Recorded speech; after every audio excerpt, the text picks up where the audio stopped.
Welcome to episode 2031 of Love Serve Care. Today's episode, let's talk about the winning formula. That's right, the winning formula, but it's layered in this question. Where have you mistrusted your winning formula? All right, let's take a look at this. Reverse engineer. I want you to look back at the moments that you were absolutely crushing it. It might have been in academics, maybe athletics, maybe in business, maybe just as a parent, a brother, a sister, a spouse. But there's these moments, these pockets of time where you are just at your peak. You are rocking, you're rolling, you've got it going, can't be stopped. But then something happens.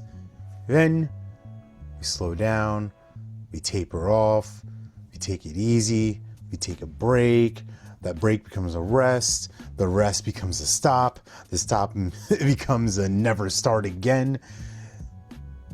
I joke and I'm cheeky with it, but I really want to help you explore and examine this, because as I'm working on the book, Win from Within,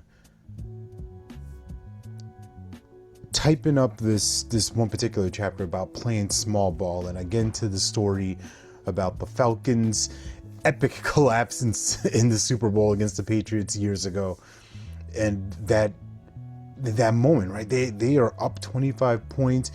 They've got this dynasty on the ropes. They are about 17 minutes and change away from being Super Bowl champions, and then things just fall apart. They lose the momentum. They give up the lead. They make boneheaded plays. They lose their identity, right? Their identity was about being balanced, about being explosive, play action passes, which you need a good solid running game to set up. Running games eat clock, eat up time. Shouldn't have been enough time for the Patriots to come back. But that's another story. I'm not going to get upset about it now because it doesn't matter to me. But what I want to help you look at is they had a formula for how they play, how they operate, and they lost sight of it, especially in the biggest moment when they were under the most pressure. And they could have made that a lot easier on themselves. So, right, here I am, armchair quarterback, I'll say it. Look, they could have done, right? I'm not in that locker room. I'm not in the coach's head. I'm not in the coordinator's position. I can't make that call. But what I can say for you is, what happens if you start trusting yourself a little bit more? What if you stick to that winning formula? What if you stick to the things that you did, the building blocks that you have set in motion, and continue to add to them, not just taper off and coast and let life pass you by and crush your dreams? So with that said, remember that you're born to live your life in abundance.